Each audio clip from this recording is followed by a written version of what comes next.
धियो यो नः प्रचोदयात्। आज हमारे गायत्री कॉन्शियस सेंटर में प्रत्येक गुरुवार को जो सत्संग होता है उसमें आप सबका हार्दिक स्वागत है। आइए हम आज का सत्संग शुरू करें एक प्रार्थना के साथ। तो हम सब सूर्य नारायण भगवान का ध्यान करते हुए हमारा जो गुरु मंत्र है, महामंत्र है, शाश्वत मंत्र है, बीज मंत्र जिसे कहा जाता है, वेद माता कहा जाता है, सद्बुद्धि का जो मंत्र है, गायत्री मंत्र, हम सूर्य नारायण भगवान का ध्यान करते हुए एक बार एक साथ बोलें। ओम भूर्भुवः स्वाहा तत्सवितुर्वरेण्यं भर्गो देवस्य धीमहि धियो यो नः प्रचोदयात्। आज तो हमारा इंडिपेंडेंट डे है, सबको बहुत बहुत शुभकामनाएं। और आज हम उन महामानवों को भी याद करें कि जिन्होंने देश की आजादी के लिए अपने जीवन तक उत्सर्ग कर दिए। इन सभी महामानवों को, वीर बलिदानियों को आज हम सत सत प्रणाम करते हैं।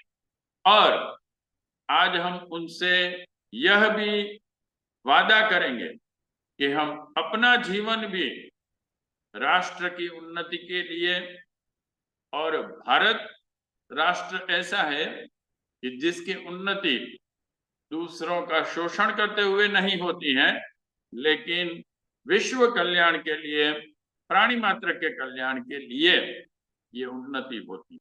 तो हमारा देश विश्व कल्याण के लिए भी एक नेतृत्व करें। और भूतकाल में हमारा देश गुरु देश कहा जाता था। हम जानते हैं संस्कार को पाने के लिए, ज्ञान को पाने के लिए हमारी नालंदा, तक्षशिला जैसी विद्यालयों में पूरे विश्व में से स्टूडेंट्स आते थे। कहा जाता है कि जीसस क्राइस्ट भी उनकी 13 to 29 की उम्र तक उनका कोई भी उनके देश के इतिहास में स्थान नहीं है कि वो कहाँ थे। वो उस वक्त यहाँ आए थे भारत में, और उन्होंने हमारा वैदिक ज्ञान प्राप्त किया था। उस ज्ञान के प्रचार के लिए फिर वो अपने देश में गए थे। ये हमारे नहीं, उस देश के जो इतिहासकार है ये भी कहते हैं। तो पूरे विश्व का हम गुरु देश थे, और हम यही फिर से बने। और विश्व को आज जो युद्धोन्माद से लेके भौतिकवाद, पर्यावरण नष्ट हो रहा है, इन सब से बचाने के लिए एक अच्छी जीवन पद्धति, जो भारतीय जीवन पद्धति है, उसकी प्रेरणा देने का अपने जीवन में हम प्रयत्न करें। आइए आज का सत्संग शुरू करते हैं। श्रावण का पवित्र मास चल रहा है, और प्रत्येक विविध समय में विविध देव शक्तियों का महत्व होता है। विविध पर्वों में भी हमारी विविध देव शक्तियों का महत्व होता है। जैसे दीपावली है तो उस समय में माता लक्ष्मी की पूजा को महत्व दिया जाता है। होली है तो यह भी एक यज्ञ है, और यज्ञ भगवान की पूजा होती है। दशहरा है तो उसमें शस्त्र पूजा होती है, जिसकी प्रेरणा है कि हम शक्तिशाली बने और दुष्टों के आक्रमणों के सामने हम अपना क्षात्रत्व बल जागृत करें।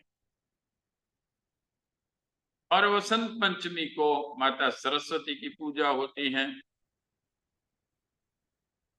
जिससे हम ज्ञान प्रचार की और ज्ञान योग को जीवन में कैसे आगे बढ़ाएं, यह प्रेरणा लेते हैं।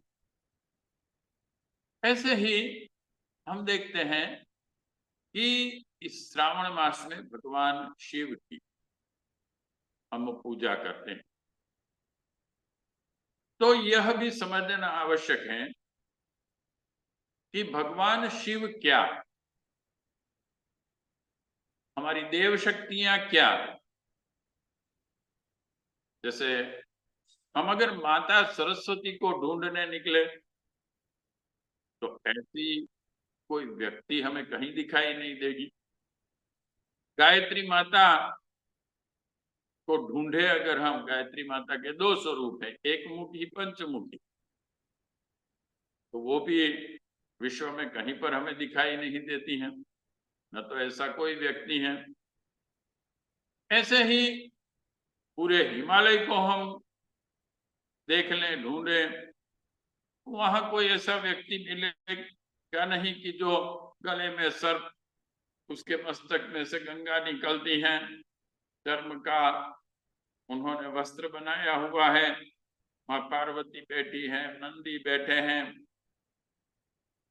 तो फिर ये हमारे ऋषि मुनियों ने ये सब देव शक्तियों के जो चित्र दिए हैं, जो मूर्तियां दी हैं, क्या, आज हम थोड़ा बहुत यह समझे। फिर हमें ज्ञान वर्धक कुछ प्रेरणाएं ऋषि मुनि के द्वारा मिलती, और इसमें 3 प्रकार का ज्ञान हो। एक तो हमारे जो दर्शन है वो सीधा ही नॉलेज देते हैं, जैसे केमिस्ट्री, फिजिक्स, मैथमेटिक्स विषयों का ज्ञान होता है। लेकिन कुछ हमारे पुस्तक ऐसे हैं जो स्टोरी करते हैं, कोई ना कोई उसमें वार्ताएं होती, स्टोरी बुक्स की तरह। अब इनके 2 विभाग हैं।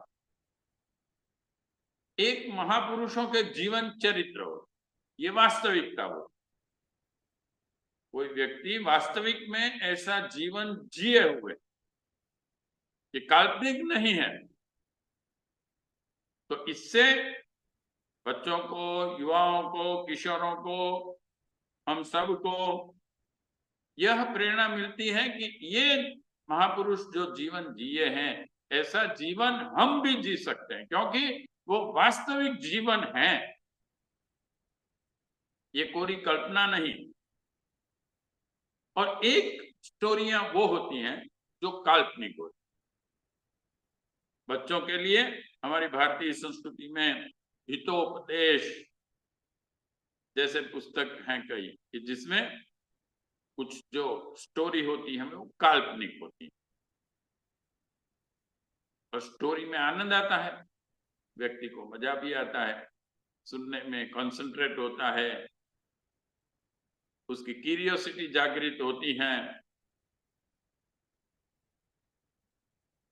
और इसमें और भी जब हम आगे बढ़ते हैं तो हमारे शास्त्र भी, कि जो कुछ स्टोरी लिए हुए होते हैं, और इसमें देवताओं की कुछ बातें होती। तो आज हम देखेंगे कि वो जो स्टोरी होती हैं वो वास्तविक नहीं होती है, लेकिन उसमें प्रेरणाएं लेनी होती, क्योंकि देवता कोई व्यक्ति नहीं, वो ब्रह्मांड व्यापी शक्ति, और उनकी जो बातें हैं उनसे बहुत सारी प्रेरणा हमें, और उसमें ये समझना आवश्यक होता है कि वो देव शक्ति क्या है। अगर वो हम नहीं समझते हैं और सिर्फ हम स्टोरी ही पढ़ेंगे और इसकी ही वाहवाही करेंगे, अरे भगवान शिव ने तो जहर पी लिया था, भगवान शिव के तो गले में सर्प हैं, अरे भगवान शिव ने तो गंगा का अवतरण जब भगीरथ ने प्रयत्न पूर्वक किया तो अपनी जटा में धारण की थी गंगा को, और गंगा कंटिन्यूस उनके मस्तक पर से बह रही। और अगर इसकी प्रेरणा अगर हम नहीं समझेंगे तो आजकल हमारे धर्म पर पूरे विश्व में बहुत सारे एलिगेशंस होते हैं। अरे भाई ऐसा कैसे हो सकता है, ये क्या है? तब हमें उसे समझाना पड़ेगा कि प्रत्येक धर्म में ही, प्रत्येक संप्रदाय में ही और धर्म के बाहर नास्तिक लोगों को भी कोई ना कोई स्टोरी प्रेरणा के लिए कहनी पड़ती। इसलिए पहले ये आवश्यक है कि हम उस देव शक्ति को समझें। तो हमारी भारतीय संस्कृति में जिसे इस ब्रह्मांड के सृजयिता कहे जाते हैं, जो सर्वशक्तिमान, निराकार, सर्वव्यापी, अंतर्यामी, अचिंत्य, ऐसे ऐसे अलंकारों से जिनका वर्णन होता है, वो है सर्वोच्च शक्ति परब्रह्म परमात्मा। और जैसे आज के वैज्ञानिकों ने बिग बैंग थियरी दी, ऐसे हमारी वैदिक थियरी है कि वो परब्रह्म परमात्मा अकेले थे, तो उनको यह संकल्प जागृत हुआ अपने अंदर कि मैं एक में से अनेक हो जाऊं, एकोहम बहुश्याम। और यह जो संकल्प जागृत हुआ, जो परब्रह्म परमात्मा अव्यक्त अनमैनिफेस्ट अवस्था में जो थे, वो व्यक्त हो अति सूक्ष्म अवस्था में से धीरे धीरे धीरे स्थूलता की ओर जब हम आगे बढ़ते हैं, तो उस परब्रह्म परमात्मा जो निर्गुण निराकार है, जो सर्वोच्च है, और जब उनका यह संकल्प जागृत हुआ तो एक चेतन तत्व का आविर्भाव हुआ। चेतना, इस चेतना को हम अपने अंदर आत्मा के स्वरूप में भी देखते हैं। आत्मा जो हमारी चेतना सगुण है लेकिन निराकार। पर ब्रह्म परमात्मा कैसे थे? निराकार निर्गुण। उनको संकल्प हुआ, चेतन शक्ति का आविर्भाव हुआ जो सगुण निराकार है। और इस चेतना के लिए उन्होंने स्थूल शरीर का निर्माण किया और स्थूल जगत का निर्माण किया, पूरे ब्रह्मांड का। इसे हम पंच महाभूत कहते हैं, जो पंच महाभूतों से बना हुआ है, पृथ्वी, जल, अग्नि, वायु और आकाश। और ये जो स्थूल पदार्थ जिसे हम कहते हैं पूरे ब्रह्मांड बना हुआ है, हमारा शरीर बना हुआ है, यह पंच महाभूत में से बना है। आज के वैज्ञानिक भी कहते हैं electron, proton, neutron, electric charge and space, इन 5 चीजों से पूरी सृष्टि बनी हुई है। तो ये जो चेतन तत्व है, इसके भी कई गुण हैं, क्योंकि ये सगुण है लेकिन निराकार। तो निराकार चीज को हम देख नहीं सकते, लेकिन उसकी अनुभूति होती है। कोई हमें प्रेम करता है तो हम प्रेम को देख नहीं सकते हैं, लेकिन प्रेम की अनुभूति होती है। और ये अनुभूति स्थूल हलचलों से ही दिखाई देती। शरीर का हमें कोई ना कोई ऐसा हलन चलन करना पड़ता है उस अभिव्यक्ति के लिए, जिसके द्वारा सामने की व्यक्ति को ये मालूम होता है कि कोई मुझे प्रेम करता है, कोई मेरे पर गुस्सा करता है, कोई मुझे तिरस्कृत करता है। क्या भावनाएं इसके अंदर जागृत। और इस चेतना को समझाने के जब हमारे ऋषियों ने देखा उन्होंने कहा कि 33 करोड़ देव शक्तियां हैं। तो इन चेतना का, इसे ये कह सकते हैं हम कि जैसे आज के डॉक्टर्स भौतिक शरीर का एनाटॉमी कहते हैं कि भाई ये कौन कौन से अवयव हैं, इसमें क्या काम करते हैं। लंग्स हैं तो ब्रीदिंग करते हैं, ब्लड सर्कुलेशन और ब्लड शुद्धि का कार्य करते हैं। हृदय है तो वो क्या काम करता है, स्टमक है क्या काम करता है। तो ये फिजिकल बॉडी की एनाटॉमी है। लेकिन वो जो चेतन तत्व सबसे पहले जिसके द्वारा इस ब्रह्मांड का सर्जन हुआ, वो संकल्प, उसे समझाने के लिए गायत्री माता की मूर्ति और गायत्री माता का चित्र दिया। प्रत्येक देव शक्ति है वो दो स्वरूप में है, एक व्यष्टि और एक समष्टि। यानी कि हमारे अंदर, व्यक्ति के अंदर और पूरे ब्रह्मांड में व्याप्त।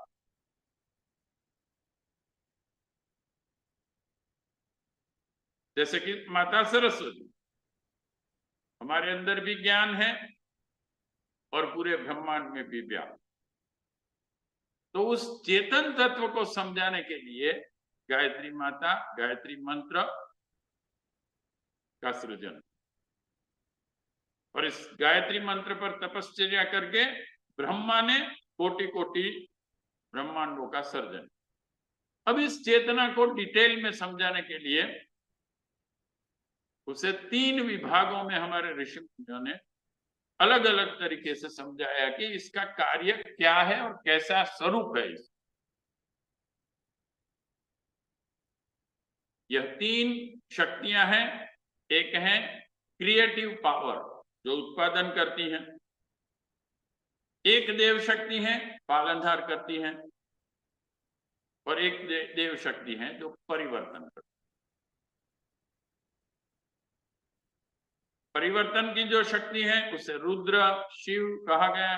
शंकर भगवान प्रत्येक देवता के फिर फर्दर 108 से लेके 1008, 10,008 और करोड़ों करोड़ों नाम, ये सब उनके गुण हैं।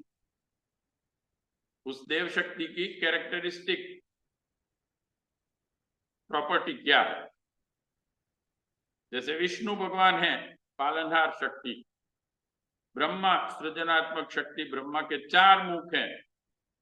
सृजन करने के वक्त हमें उसे क्या चाहिए, ज्ञान, नॉलेज। तो 4 जो मुख हैं वो 4 वेदों के प्रतीक के रूप में है कि पूरा का पूरा यह ब्रह्मांड का सर्जन कैसे करना है, ब्रह्मांड को कैसे चलाना है, और ब्रह्मांड को कैसे फिर से उसके कारण में विलीन कर हो जाना है। इन सब का जो ज्ञान है वो 4 वेदों।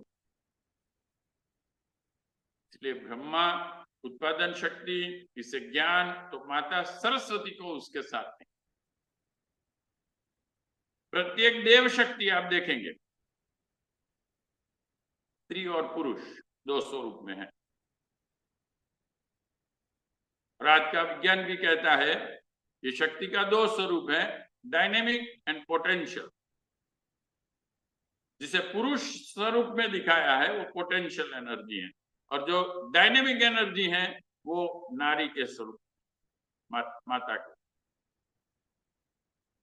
जैसे एक सेल के अंदर इलेक्ट्रिसिटी होती है, पोटेंशियल एनर्जी, बट उसे बैटरी में डालकर लाइट की जाती है तो वो डायनेमिक होती है। उस वक्त उसका स्वरूप अलग होता है।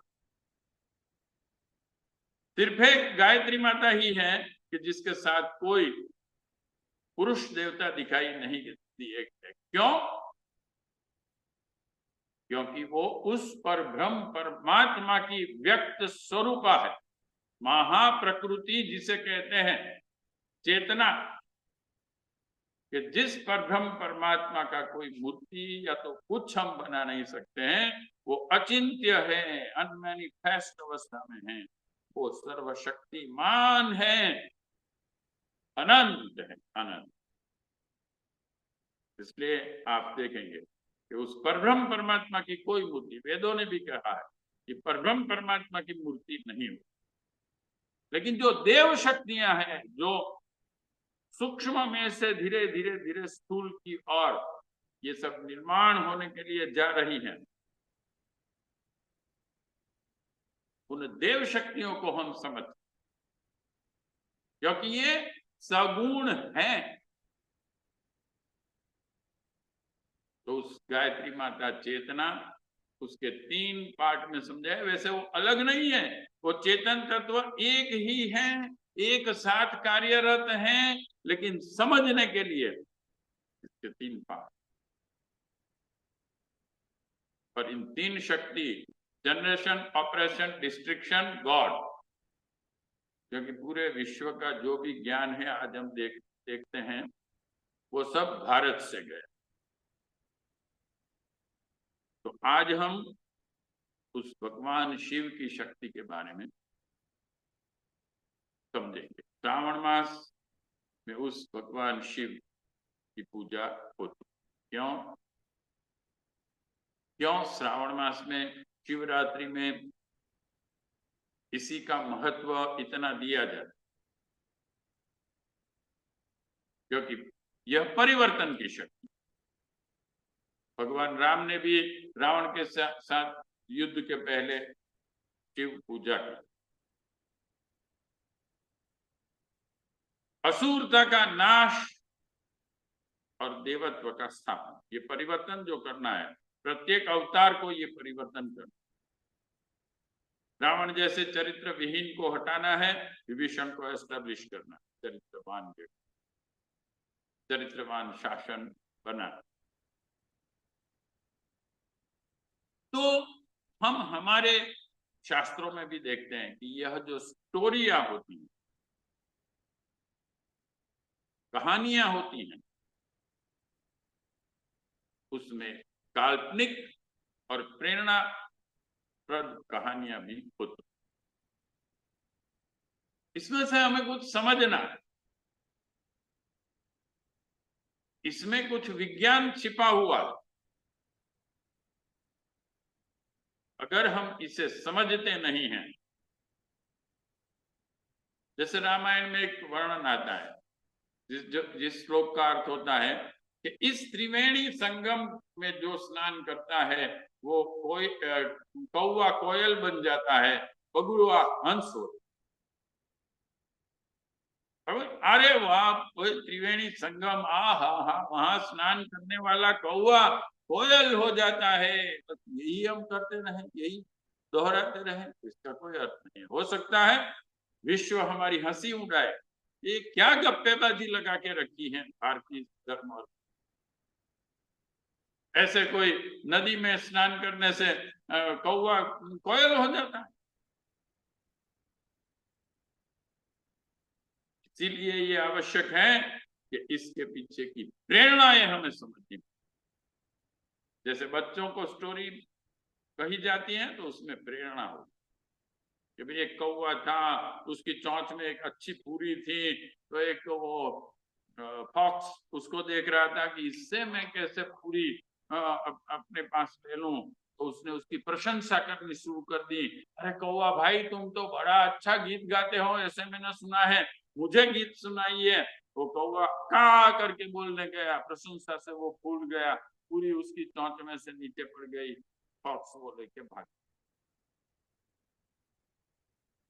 तो सीखना है।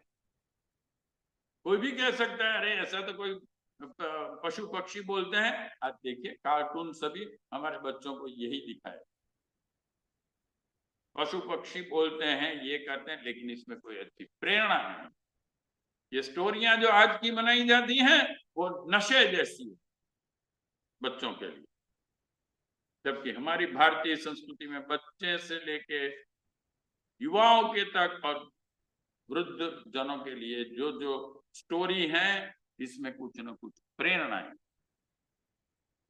तो आज हम ऐसी स्टोरी भगवान शिव के साथ जो जुड़ी है उसे समझने की कोशिश।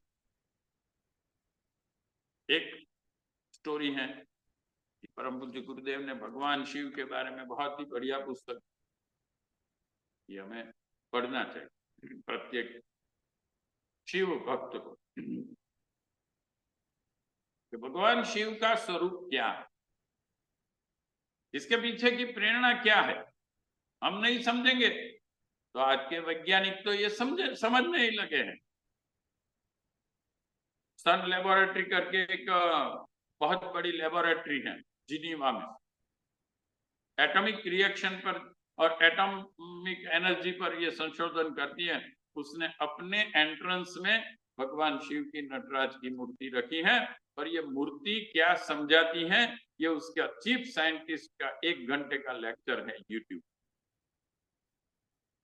इसमें क्या ज्ञान है तो वो ये ज्ञान लेके प्रगति करेंगे जो इस ज्ञान की प्रेरणा को प्रैक्टिकल में रखेंगे जीवन में। और हम अगर सिर्फ स्टोरी ही सुनते रहें उसकी प्रेरणाएं न ले, इसलिए गुरुदेव जैसे महापुरुषों ने क्या प्रेरणाएं हैं। हम पूजा करते हैं तो उसमें से हमारे कर्म कांडों को गुरुदेव ने प्रेरणा कांड कहा है कि अगर आप इसमें से प्रेरणा नहीं लेते हैं, जीवन को समुन्नत नहीं मनाते हैं, तो सिर्फ मूर्तियों पर जल चढ़ाने से या मूर्तियों की आरती उतारने से आप ये समझ ले कि हमारा भला होगा, तो गुरुदेव ने स्पष्ट ना कही। आपको उपासना, साधना, आराधना, इन तीनों को हमें अपनाना पड़ेगा। तो इन स्टोरी में से एक हम आज क्या है, शक्ति और शिव क्या है, दक्ष की स्टोरी उसे कहा। तो इसका टाइटल है उद्धत दक्ष की मूर्खता और सती की आत्महत्या। ये स्टोरी क्या है, स्टोरी भी हम गुरुदेव ने समझाई है और उसकी प्रेरणा। राजा दक्ष चतुर बहुत थे, उनकी चतुरता इतनी प्रसिद्ध हो गई थी कि लोग उनके इस गुण के कारण ही असली नाम भूलकर दक्ष अर्थात चतुर नाम से पुकारने लगे। यानी कि आप में, आपके व्यक्तित्व में जो गुण होंगे, जो कर्तृत्व होगा, लोग उसी से आपको पहचानने लगे। तो त्याग के बलबूते नहीं, वे चतुरता के द्वारा ही ऊंचे पद पर पहुंचे थे। ऊंचे पद पर पहुंचने के बहुत रास्ते हैं, यह समझना है। आप तप करके सत्य के रास्ते पर चलते हुए कष्ट सहना, इसे तप कहा जाता है, नहीं कि शरीर को कष्ट देना। गीता में भगवान कृष्ण ने कहा है शरीर को कष्ट देना ये मुझे कष्ट देने का, क्योंकि मैं शरीर में रहा। तप का अर्थ होता है सत्य की आदर्शवादिता की राह पर चलते हुए कष्ट सहना, डरना नहीं। जैसे भगत सिंह ने कष्ट सहन किए, जैसे चंद्रशेखर आजाद ने कष्ट सहन किए, जैसे दधीची ऋषि ने कष्ट सहन किए। दधीची से उनका हड्डियां मांगी गई, मांगने वालों ने अपना सेंटेंस पूरा नहीं किया था, इसके पहले तो उन्होंने शरीर छोड़ दिया और हड्डियां देने की शुरुआत। आधा सेंटेंस ही सामने मांगने वाले जो आए थे वो बोले थे। और जब उनकी पत्नी ने अंदर से पूछा उनके पति क्या कर रहे हैं, तो उन्होंने जवाब दिया यज्ञ कर रहे हैं। दधीची यज्ञ कर रहे हैं। यज्ञ का अर्थ है विश्व कल्याण के लिए समर्पित करना अपनी क्षमताओं। चतुरता परमार्थ प्रयोजन में लगे तो ही श्रेयस्क है, अन्यथा वह अनुपयुक्त दिशा में लगने पर संसार के लिए एक झंझट बन जाए। चतुर बहुत होते हैं, गुंडे, मवाली, बैंक लूटने वाले, कंप्यूटर हैक करने वाले बैंक में से, ये भी बहुत बुद्धि और चतुरता के बगैर ये नहीं हो सकता। लेकिन उस चतुरता का दुरुपयोग किया जाता है।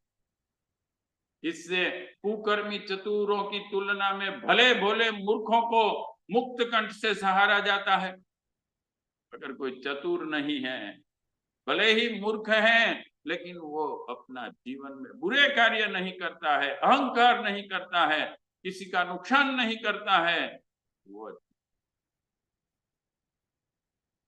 जड़ भरत व्यवहार में बुद्धू थे, फिर भी उनका अंतःकरण निर्मल था, उद्देश्य ऊंचा था, अतः एवं उन्हें महान ऋषियों की गणना में गिना जाता है। उदाहरण भी दिया देख जड़ भरत का, उनमें जरा भी बुद्धि नहीं थी, फिर भी महान ऋषियों की कक्षा में उसे गिना जाता। दक्ष को प्रजापति का शासक का उत्तरदायित्व मिल गया था, पर वे उस योग्य नहीं थे। चतुरता से बहुत बहुत बड़ी बड़ी पदवी पर लोग चले जाते हैं। आप सेवाभावी संगठनों में भी देखिए, काम कुछ करना नहीं है, समय कुछ देना नहीं है, लेकिन मैं बड़ी पदवी पर आ जाऊं। राजकीय पक्षों में देखिए,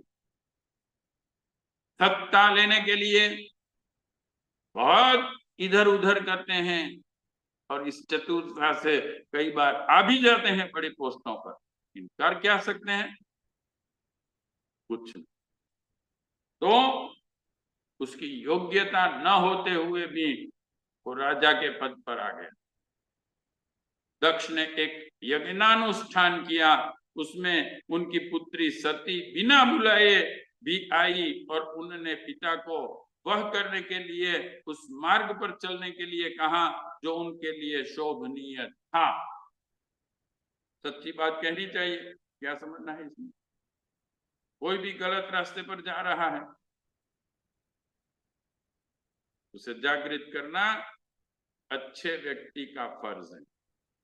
दक्ष न माने, अपने ही रास्ते चलते रहे, सती को मार्मिक आघात लगा और उन्होंने आत्महत्या कर। बेटी ने पिता से कहा कि पिता, आपका रास्ता गलत है, आपकी सोच गलत है, आपकी जीवन पद्धति गलत है, आप इसे सुधारिए, रास्ता बदल दीजिए। कई बार छोटे व्यक्ति भी सच्ची बात बड़े को कह सकते हैं, और बड़ों की गुरुदेव का एक पूरा का पूरा चैप्टर है कि बड़े व्यक्ति भी अगर गलत बात कहते हैं तो उसे नहीं मानना चाहिए। जैसे आप हमारी हिस्ट्री में देखेंगे, कई व्यक्तियों ने अपने, जैसे बलि राजा थे तो उन्होंने गुरु की आज्ञा को ठुकरा दिया, नहीं मैं ऐसा नहीं करूंगा। प्रहलाद, ध्रुव, ज्ञानेश्वर जी क्रांतिकारी विचार वाले थे, उन्होंने क्रांतिकारी कार्य किए। कबीर जी, काशी में मरने पर स्वर्ग मिलता है, मगहर में जो मरता है तो उसे नरक मिलता है, तो वो बोले मैं मगहर जाके मर, भले मुझे नरक। गलत चीजों का विरोध करना आप। मनुष्य में चातुर्य बहुत है, इसी से तो वह सृष्टि का मुकुटमणि बना हुआ है। इस चातुर्य का उपयोग जब वह संकीर्ण एवं दृढ़ स्वार्थों के मुक्ति में निरंकुश होकर करता है तो उसका निज का भी और समस्त समाज का भी घोर अहित होने लगता है। आत्मा उसे रोकती है, मनुष्यता की सीमा में रहने की पुकार करती है, पर जब अहंकारी जीव नहीं मानता, आत्मा उससे समझाती है, अंतरात्मा समझाती है, हमारे अंदर एक मार्गदर्शक सत्ता है, हमारा अंतरात्मा। इसे विभीषण कहा गया। विभीषण अहंकार रूपी रावण को हमेशा समझाता है कि तुम गलत कर रहे हो, लेकिन रावण उसे लात मार के निकालता। तो वो अंतरात्मा किसके साथ जाता है? भगवान के। पर जब अहंकारी जीव नहीं मानता, अपनी दक्षता की धुन में किसी की नहीं सुनता, तो उद्धत आचरण से क्षुब्ध आत्मा एक प्रकार से नैतिक आत्महत्या करती है। आत्मा को बहुत दुख होता, प्रताड़ना होती है, आप देखिए, जब भी आप गलत कार्य करते हैं, आपकी आत्मा अंदर से रोती, न करने के लिए पुकारती है। दक्ष के उद्दत आचरण से क्षुब्ध उसकी पुत्री सती ने आत्महत्या कर ली। पुराणों में ऐसा वर्णन, ये ऐसी स्टोरी। सती दक्ष की पुत्री थी, पर विवाही भगवान शंकर को थी। सती अर्थात सत प्रवृत्तियां। अब देखिए, गुरु जी ने समझा,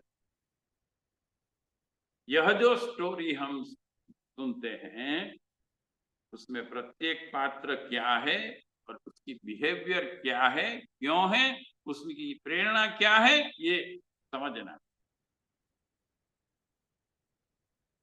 सती अर्थात सत प्रवृत्ति अर्थात नैतिकता, प्रबुद्धता, विवेकशीलता, मनुष्यता।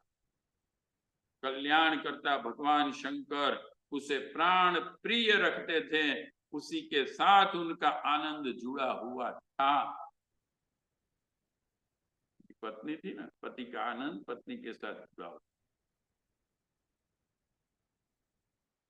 सती शिव की अर्धांगिनी बनी हुई थी। अर्ध नारी नटेश्वर शिव के शरीर का आधा भाग नारी और आधा नर जैसा चित्रित किया जाता है।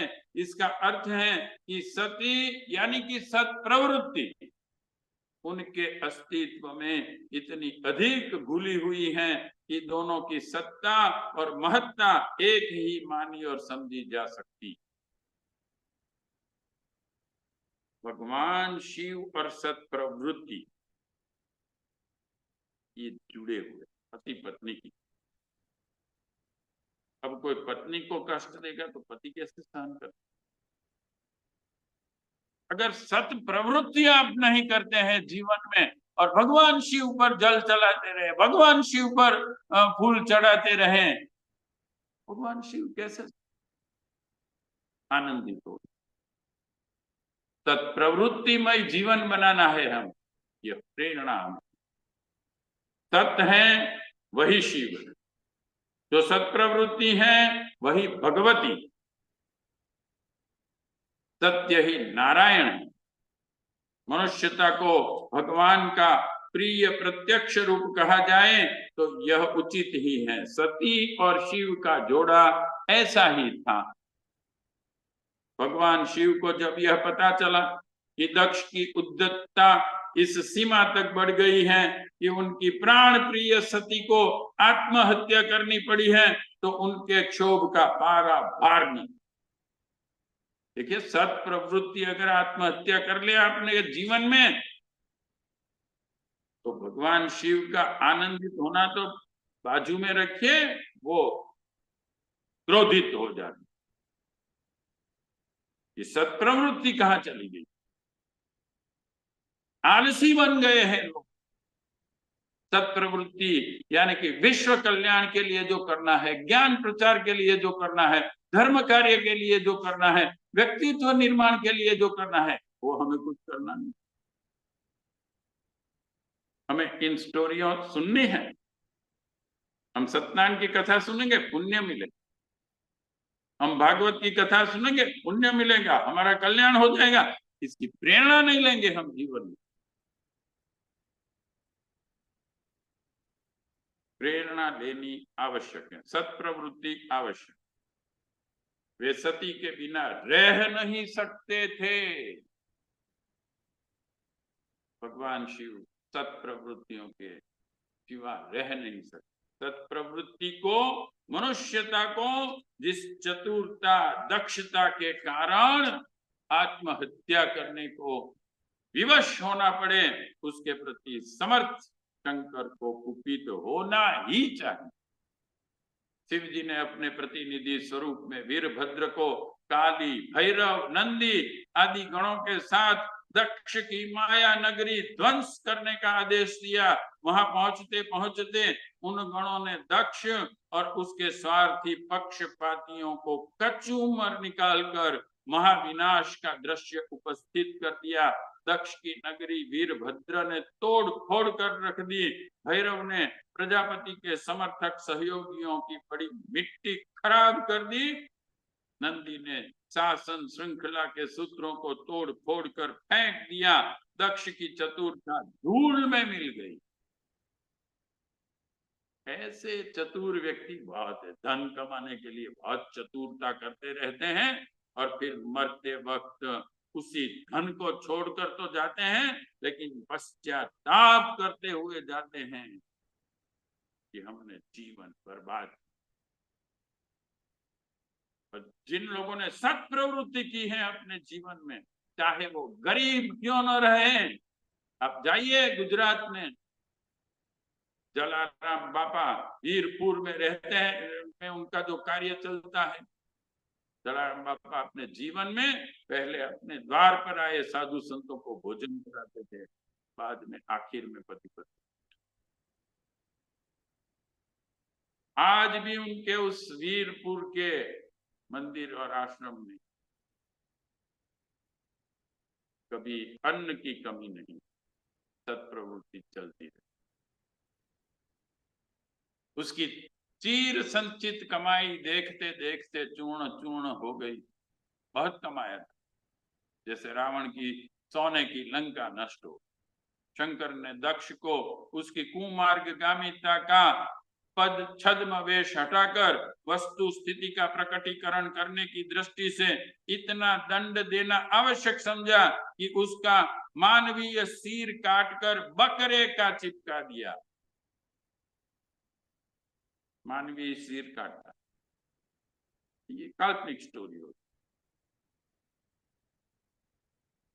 इसके पीछे बहुत सारी प्रेरणाएं होती। दक्ष का चतुरता का वास्तविक स्वरूप यही था।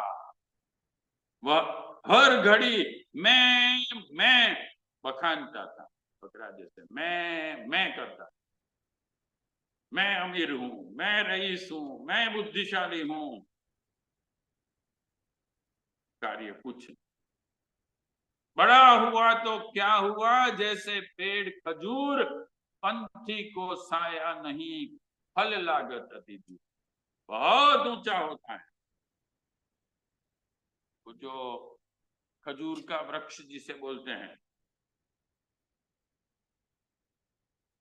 न तो कोई राही जाता है उसे वहां ठहरने की इच्छा होती, धूप में किसी को वो छाया नहीं देता, और फल भी इतना दूर है कि कोई ले नहीं, भूखा उसे खाना। ऐसा बड़प्पन नहीं करना। ये गुरुदेव ने क्या कहा है, बड़ा बनने की कोशिश मत करो, महान बनो। महानता का अवतरण अपने व्यक्ति। दक्ष का चतुरता का वास्तविक स्वरूप यही था। वह हर घड़ी मैं बखानता था और वाचालता से प्रभावित कर लोगों को भुलावे में डालता था। यही दोनों गुण बकरे में होते हैं। वह हर घड़ी मैं की रट लगाता है और अनर्गल शब्दोच्चारण की आदत से अपनी और दूसरों का ध्यान आकर्षित करता है। आज भी दक्षों ने यही करके रखा। वे तथाकथित चतुर लोग, समाज के मूर्धन्य बने बैठे व्यक्ति, चतुरता तिकड़म को ही अपना आधार बनाए हुए हैं। दूसरों के सहारे वे छल बल से आगे बढ़े, ऊंचे बढ़े हैं, तप और त्याग का नाम भी नहीं। ऐसे मूर्धन्य लोगों का बाहुल्य व्यक्ति और समाज की आत्मा को कुचल मसल रहा है। इससे मनुष्यता आत्महत्या जैसी स्थिति में जा पहुंची है। यह स्थिति महाकाल को असह्य है। सदाचार में ही भगवान के संसार की शोभा है। वे हरी भरी फली मानवता में ही मौत मनाते हैं। यह सती ही उसकी सहचरी। उसे जो आघात पहुंचाता है वह भगवान का बड़ा शत्रु है। जो सत्प्रवृत्तियों को आघात पहुंचाता है वो भगवान का शत्रु। ये कहा। स्थिति जब असह्य हो जाती है तब महाकाल को अपने ध्वंस शस्त्र प्रयुक्त करना पड़ता है। दक्ष की सारी शासन सत्ता विधि व्यवस्था नंदी गणों ने देखते देखते विध्वंस के गर्त में फेंक दी थी। आज का मानवीय चातुर्य जो सुविधा साधनों की अभिवृद्धि के अहंकार में अपनी वास्तविक राह छोड़ बैठा है, उसी दुर्गति का अधिकारी बनेगा जैसा कि दक्ष का सारा परिवार था।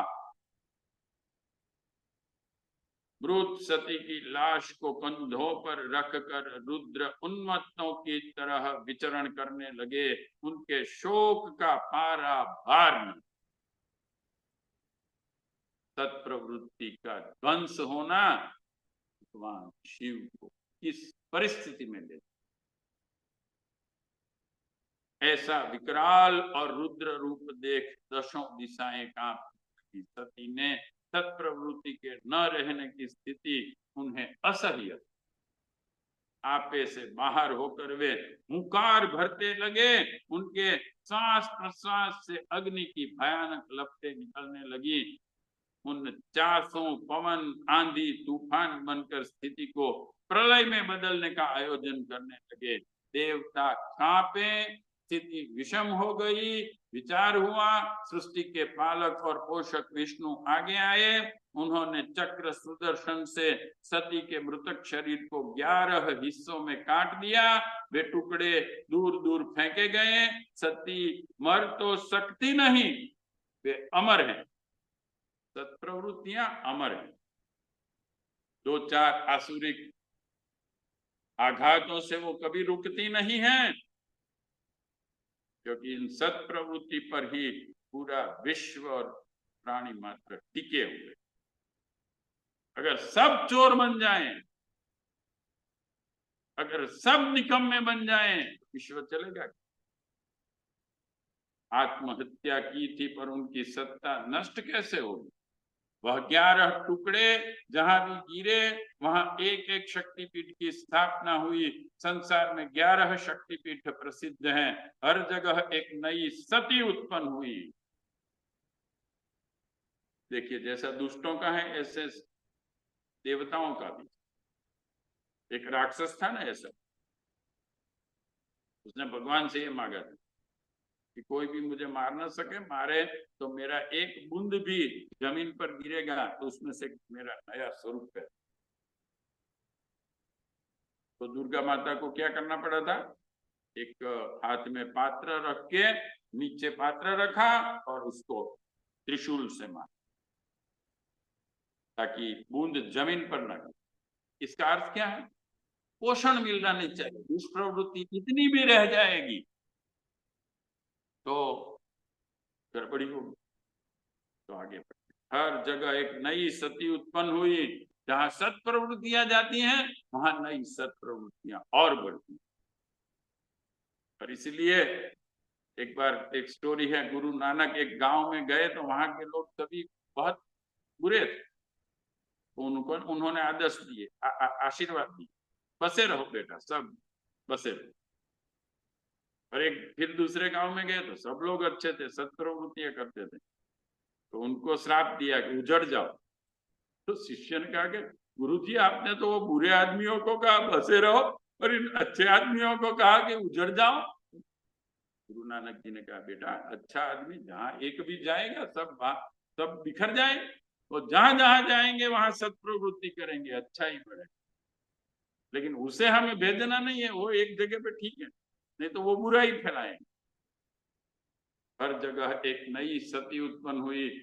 शिव अपनी सहधर्मिणी को 11 गुनी विकसित पाकर संतुष्ट हुए। अब हमें भगवान को संतुष्ट करना है तो सिर्फ मूर्ति पूजा ही नहीं, सत्प्रवृत्ति बढ़ानी। अपने जीवन में मुझसे प्रेरणा है कि आप सत्प्रवृत्ति बढ़ाइए, पुण्य कार्य कीजिए। 11 गुनी विकसित पाकर संतुष्ट हो गए और 11 रुद्रों के रूप में पुनः आनंद पूर्वक अपने नियमित कार्य में लग गए। एक और एक के अंक समीप आ जाने से 11 बन जाते हैं। शिव और सती का परमात्मा और सत्प्रवृत्ति का सुयोग जब कभी भी जहां कहीं भी होगा वहीं एक और एक मिलकर 11 होने की उक्ति चरितार्थ होती हैं। शिव सती का सौम्य समन्वय एकादश शक्ति पीठ और एकादश रुद्रों का आनंद उत्पन्न करता हो तो इसमें कोई आश्चर्य की बात नहीं। ये है हमारी स्टोरी और इसकी प्रेरणा। और इस युग में गुरुदेव पहले ऐसे व्यक्ति हैं कि जिन्होंने हमारे कर्मकांड, हमारी स्टोरी बुक्स, हमारे देवता क्या है ये समझाए और हमें समझना भी चाहिए। अगर हम वास्तविक में हमारा विकास करना चाहते, देवताओं का स्वरूप क्या है ये हमें समझना पड़ा। अगली बार कभी हम जैसे YouTube पर, आप मेरी YouTube पर जाएंगे तो गणेश भगवान क्या यह समझाते हुए मैंने उसके पीछे का विज्ञान, मनोविज्ञान जो गुरुदेव ने अपने वाङ्मय में समझाया है, संक्षिप्त में समझाने की कोशिश की। ये समझना पड़ा। हम ये सोच लें कि गणेश भगवान की कोई भी काम शुरू करने से पहले पूजा कर लेंगे, हमें कोई विघ्न नहीं आएगा, ऐसा नहीं। गणेश रूपी विवेक शक्ति को हमें जागृत करना है। वो कैसे जागृत करना है? यह उनकी मूर्ति को जब हम देखते हैं, उनकी पूजा पद्धति को जब हम देखते हैं तो हमें वो प्रेरणाएं मिलती हैं। एक विवेकवान व्यक्ति कैसा होता है यह हम गणेश भगवान की मूर्ति से समझ। अगर इसे हम संक्षिप्त में समझें तो दो बड़े बड़े कान हैं, यानी कि विवेकवान व्यक्ति सब ज्ञान प्राप्त करता है, सुनता।